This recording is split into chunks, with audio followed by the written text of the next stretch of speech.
이제 말씀 같이 보겠습니다. 오늘 우리에게 주신 하나님의 말씀은 사무엘상 27장 1절에서 28장 2절까지의 말씀입니다. 이 말씀을 가지고 다윗이 자기를 의지했을 때 생긴 일이라는 제목으로 말씀을 전해드릴 건데요. 본문이 길기 때문에 27장 1절부터 7절까지만 저와 여러분이 같이 읽도록 하겠습니다.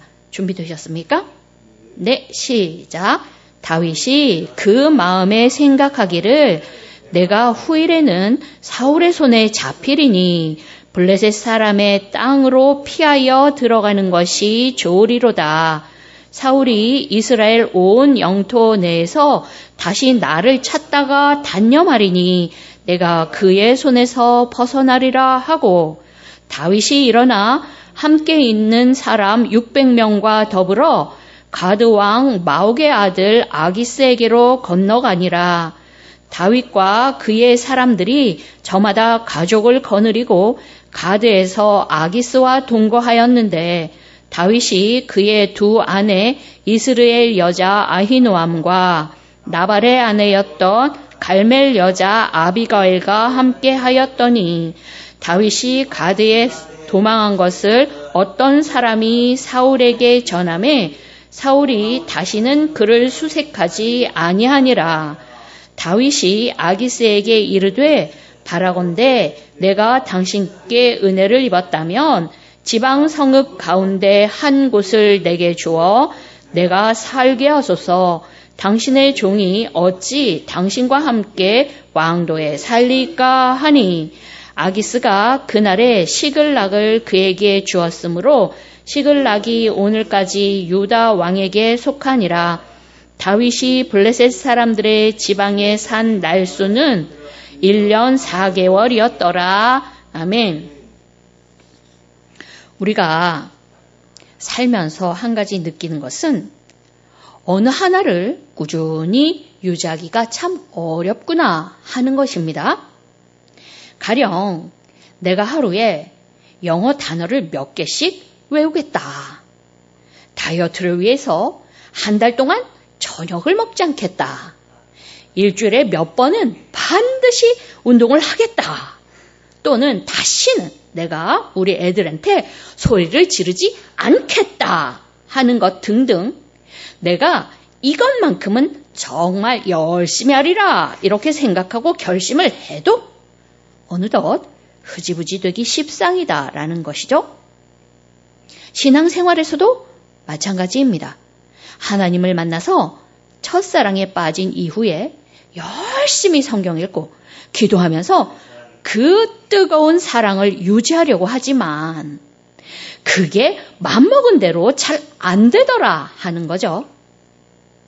사업이 성공해서 너무 바빠졌다든지 이해할 수 없는 아주 큰 시련이 닥쳤다든지 아니면 신앙생활이 건조하고 매너리즘에 빠졌다든지 그러면 우리는 하나님에 대하여 예전과 같은 마음을 잃어버리기 쉽습니다.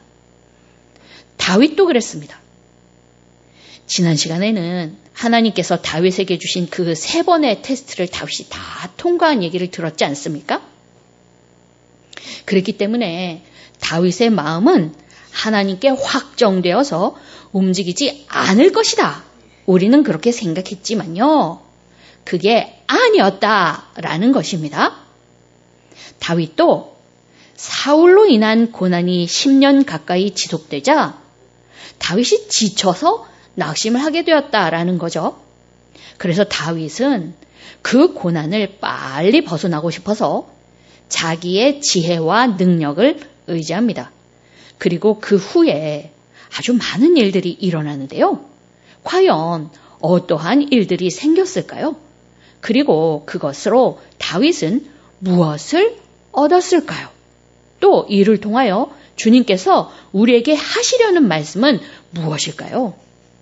본문을 통하여 함께 알아보도록 하겠습니다. 다윗이 자기의 지혜와 능력을 의지했을 때 생긴 첫 번째 일은 잠시간의 성공과 하나님의 침묵입니다. 본문 1절을 보면 우리가 다윗의 마음과 계획이 어땠다라는 것을 알 수 있는데요.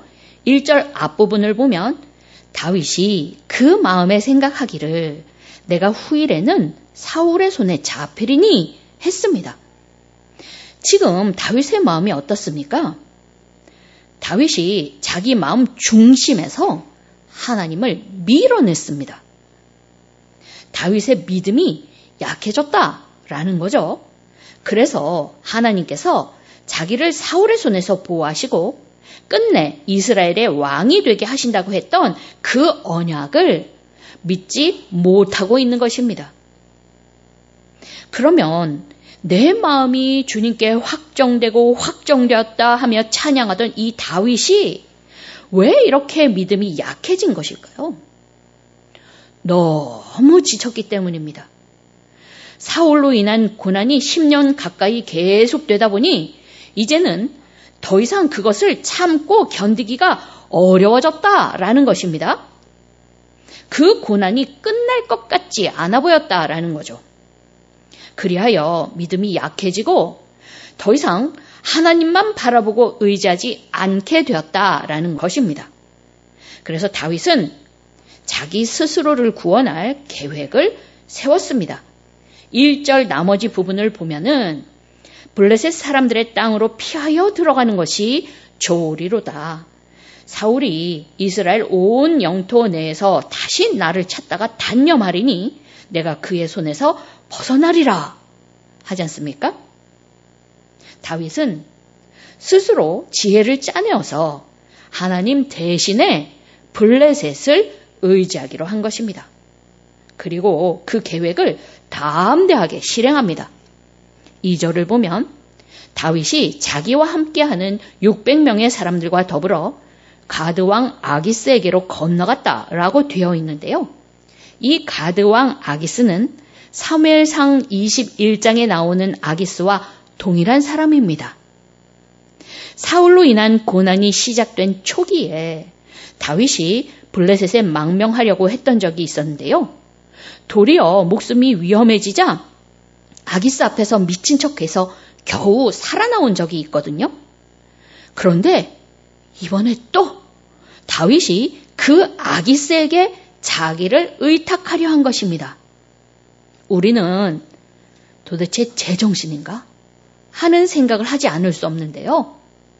다윗은 이미 정치적인 계산을 다 마친 상태였습니다.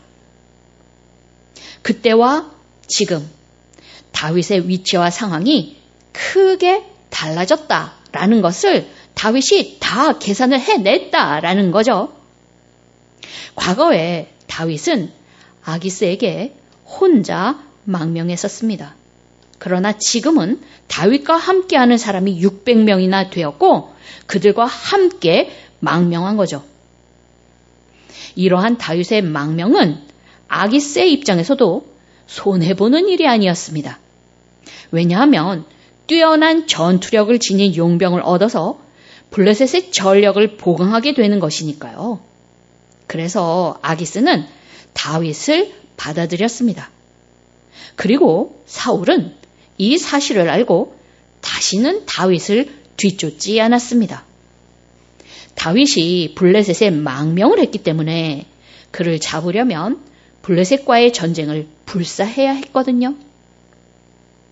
그러니까 결과적으로 모든 것이 다윗의 계획대로 된 것입니다. 망명도 받아들여졌고 사울도 추격을 멈췄고요. 게다가 다윗은 아기스로부터 시글락이라는 성을 얻어내기까지 하거든요.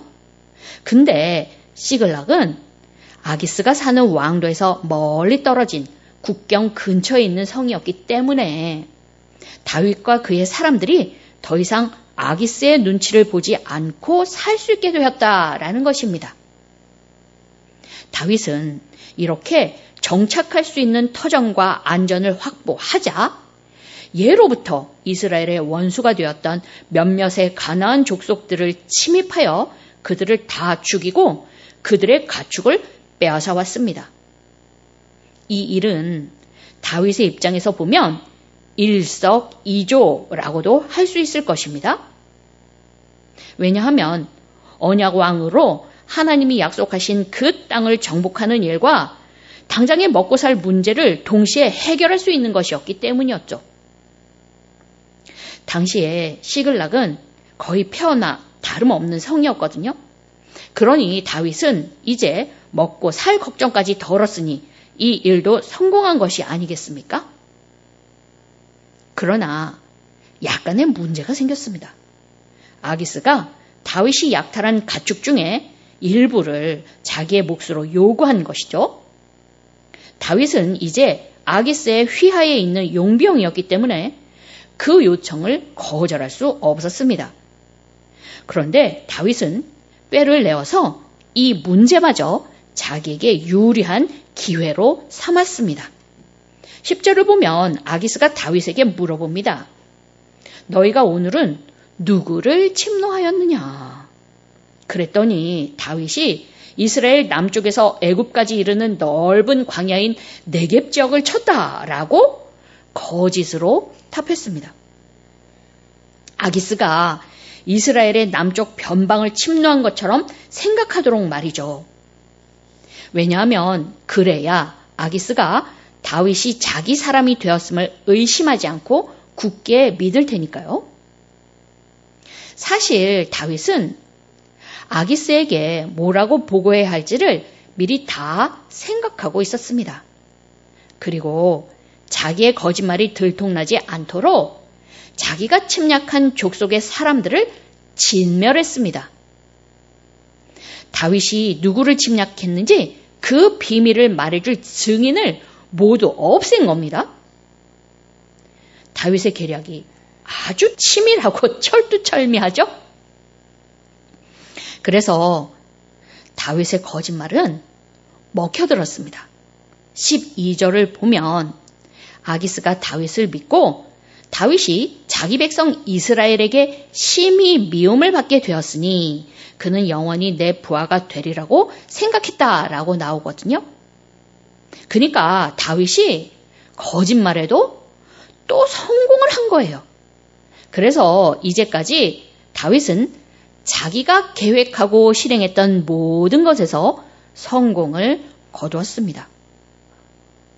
그러나 우리가 유념해야 할 것은 이 모든 성공 가운데에 하나님에 대한 언급이 전혀 없었다라는 것입니다.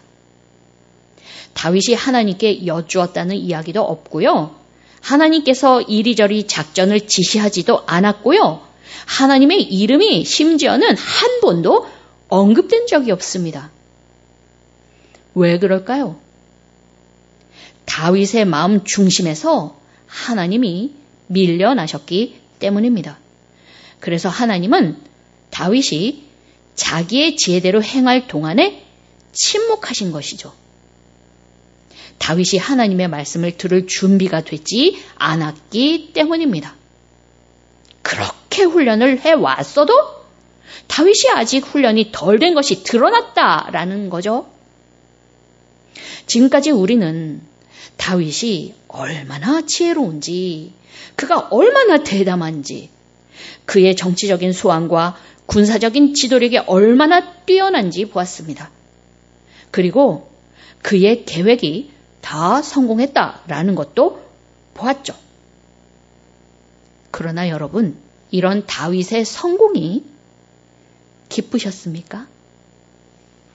저는요, 매우 씁쓸했습니다.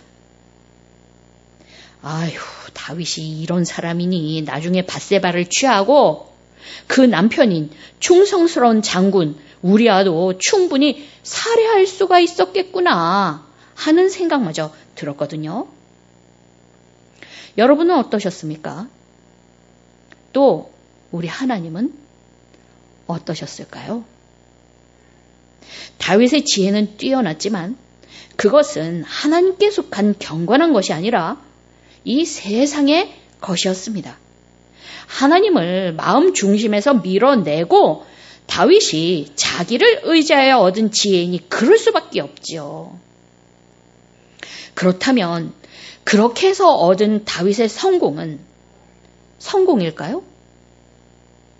이 세상은 아마 그렇다 라고 말할 것입니다. 누구의 지혜이든 어제의 원수와 손을 잡든 말든 어떤 방법을 사용하든 일단 성공을 했다면 그게 최고고 그것이 바로 옳은 것이다 라고 세상 사람들 대부분이 생각할 테니까요. 그러나 하나님의 눈으로 봤을 때 그것은 실패였습니다. 아마 블레셋의 망명에서 사는 1년 4개월 동안 다윗과 그 일행의 생활이 많이 편해지고 좋아졌을 것입니다. 그러나 그것은 실패였습니다. 성공 같은 실패였다라는 거죠. 왜냐하면 그 안에 생명이신 하나님이 안 계셨기 때문입니다. 그래서 살았으나 죽은 것이나 마찬가지였고 언제 떨어질지 모르는 위험한 줄타기를 하는 것 같았다라는 것입니다. 다윗이 자기의 지혜와 능력을 의지했을 때 생긴 두 번째 일은요. 사울의 추격보다 더 큰 위험에 빠져서 미래까지도 불투명해졌다라는 것입니다. 28장으로 넘어가면 자기의 지혜로 아슬아슬 줄타기를 하고 있던 다윗에게 결국 일이 터집니다. 블레셋이 이스라엘과 전쟁을 하기 위해 군사를 모집하기 시작한 것입니다. 28장 1절입니다. 그때에 블레셋 사람들이 이스라엘과 싸우려고 군대를 모집한지라 아기스가 다윗에게 이르되 너는 밝히 알라 너와 내 사람들이 나와 함께 가서 군대에 참가할 것이니라. 아기스가 다윗에게 자기와 함께 나가서 싸울 것을 명령했다라는 거죠. 아기스로서는 당연한 것 아니겠습니까? 그러나 다윗은 식겁했겠죠. 자기가 속한 하나님 나라 이스라엘을 대적하여 싸워야 할 판이 되었으니 안 그랬겠습니까?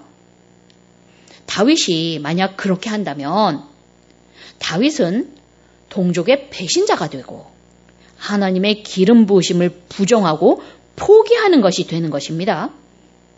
그렇다면 이제까지 사울에게 쫓겨다닌 10년의 세월도 의미가 없게 되는 거죠. 그러니 다윗이 그렇게 할 수는 없었을 것입니다. 그러나 그렇다고 아기스의 명을 어길 수도 없습니다.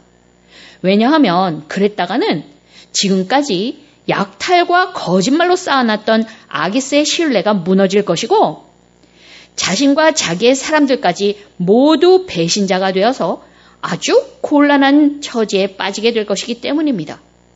그러니까 그야말로 진퇴양난에 빠진 것입니다. 그렇기에 이 위기는 사울에게 쫓겨다닌 것보다 더 큰 위기라고 할 수 있습니다. 다윗과 그의 사람들의 목숨뿐만 아니라 하나님의 언약까지 잃어버릴 수 있기 때문인 것이죠. 다윗의 미래가 불투명해진 거예요. 그러나 영리한 다윗은 아기스의 명령이 떨어진 그 순간에 기지를 발휘하여 대답합니다. 그러면 당신의 종이 행할 바를 아시리이다. 이 말은 다윗을 철석같이 믿고 있는 아기스의 귀에 다윗이 자기 명령대로 하겠다라는 말로 들렸을 것입니다. 그러나 잘 생각해보면 무엇을 어찌하겠다라는 구체적인 언급이 없습니다. 아주 애매한 말이었던 거죠.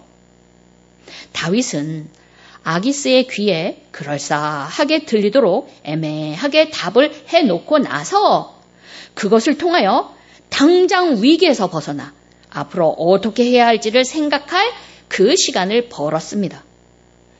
그러나 다윗의 심중을 모르는 아기스는 이러한 다윗의 대답을 듣고는 그를 자기의 머리를 지키는 자, 즉 자기의 경호원으로 임명을 하죠.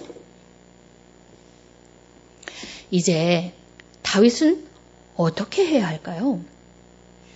여러분이 다윗이라면 어떻게 하시겠습니까?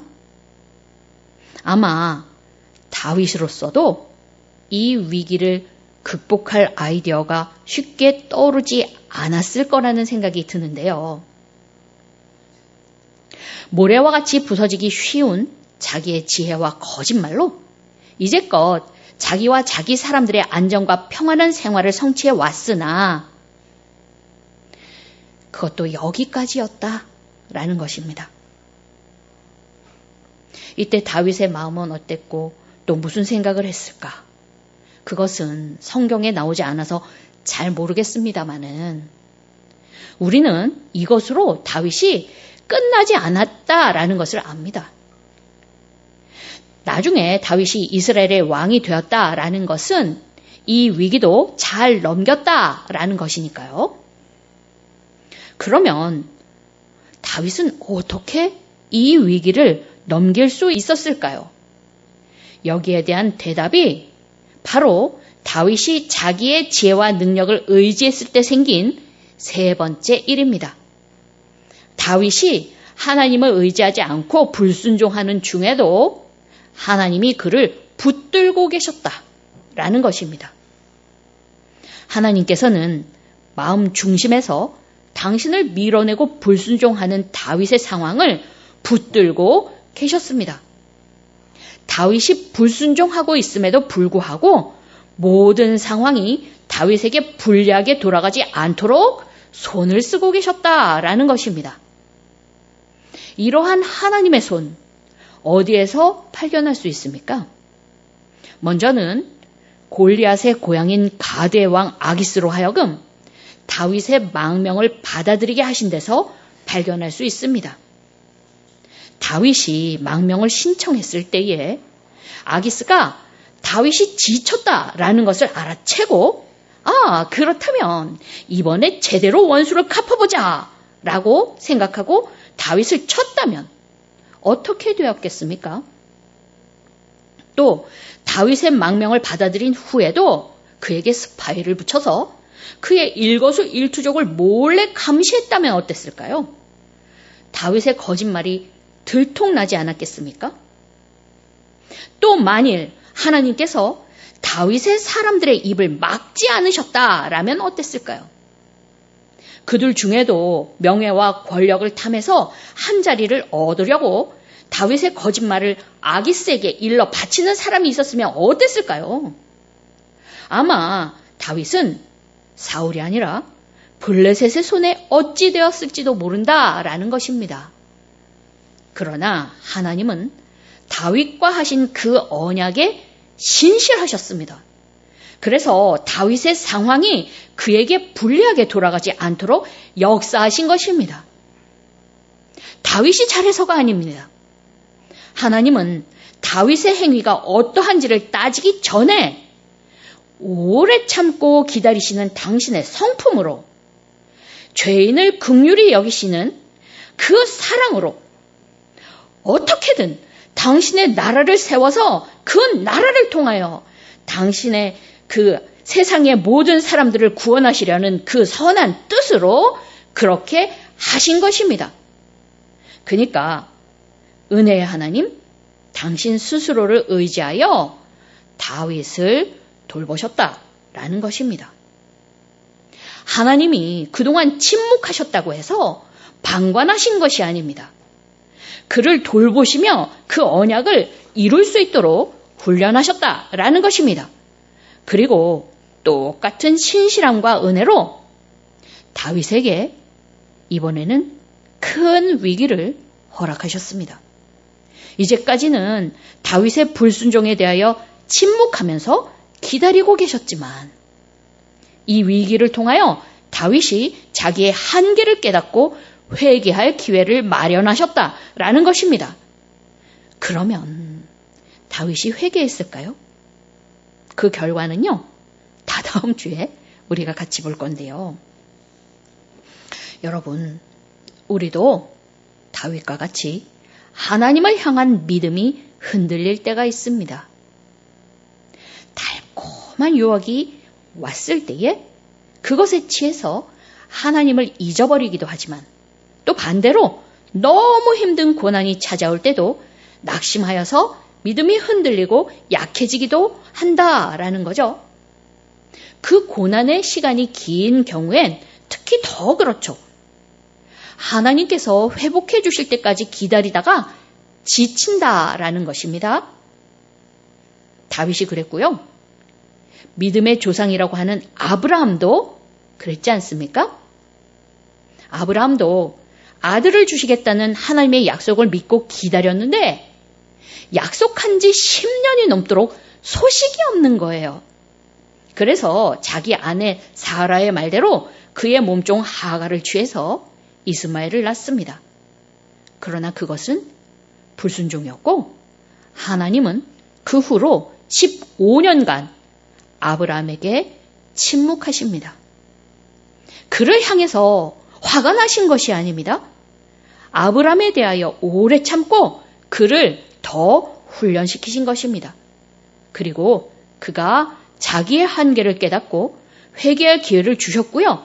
마침내 불가능한 것을 가능하게 하시는 전능하신 하나님을 경험할 수 있도록 이끄셨습니다. 이러한 하나님의 은혜는 다윗에게도 마찬가지였고요. 오늘 우리에게도 마찬가지입니다.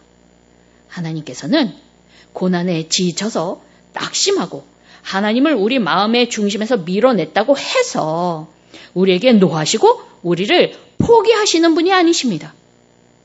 더 큰 은혜로 우리가 아주 넘어지지 않도록 붙들어 주시고 우리의 상황을 주도하시는 분이시다라는 거죠.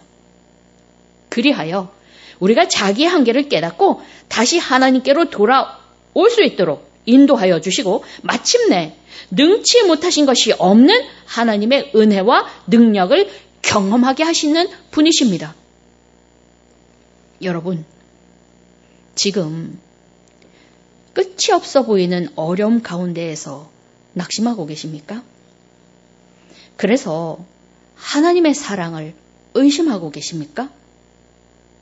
그래서 혹시 어떤 분은 다윗처럼 자기의 지혜대로 행하여 승승장구하고 있다라며 기뻐하고 계실 수도 있을 건데요. 그렇다면 주님께로 돌아오십시오. 당신의 지혜로 얻은 성공은 모래성과 같은 것입니다. 주님은 낙심하여 믿음이 약해졌어도 우리가 자기의 지혜대로 행했어도 우리를 미워하거나 내버려 두거나 포기하지 않으십니다. 우리가 하나님께로 돌아오면 하나님의 때에 반드시 큰 은혜로 구원하실 하나님이십니다. 그러니 하나님을 믿고 끝까지 견디십시오. 히브리서 기자도 너희가 피곤하여 낙심하지 않기 위하여 죄인들이 이같이 자기에게 거역한 일을 참으신 일을 생각하라 라고 하지 않았습니까? 우리 주님도 우리를 위하여 십자가를 참고 견디셨다라는 것을 기억해야 한다라는 것입니다. 그러니 우리도 십자가를 바라보며 이 고난의 때를 인내와 소망으로 이겨내야 한다라는 것입니다. 새생명교회 성도 여러분, 주님을 붙드십시다. 주님만 붙드십시다. 주님만이 우리의 소망이요 능력이십니다. 그렇게 해서 어떤 어려움 속에서도 주님의 능력과 은혜를 힘입어 승리하는 저와 여러분이 다 되시기를 예수님의 이름으로 축원합니다. 함께 기도하겠습니다. 하나님 우리 아버지, 우리의 소망과 능력이 되시는 아버지께 감사와 찬양을 올려드립니다. 저희는 연약하여서 다윗과 같이 또 아브라함과 같이 오랜 고난에 믿음이 약해지기일 수 있지만 그럼에도 불구하고 저희를 붙드시는 주님의 은혜로 저희가 아주 넘어지지 않고 다시 일어날 수 있음에 감사를 드립니다. 주님, 현재 당한 고난의 이유를 저희가 다 알 수는 없지만 저희를 구원하신 주님의 미쁘심을 의지합니다. 주님의 때에 주님의 능력과 은혜로 승리하게 하시고 능력과 은혜의 주님을 경험하게 하여 주시옵소서. 이 모든 말씀 예수님의 이름으로 기도합니다. 아멘.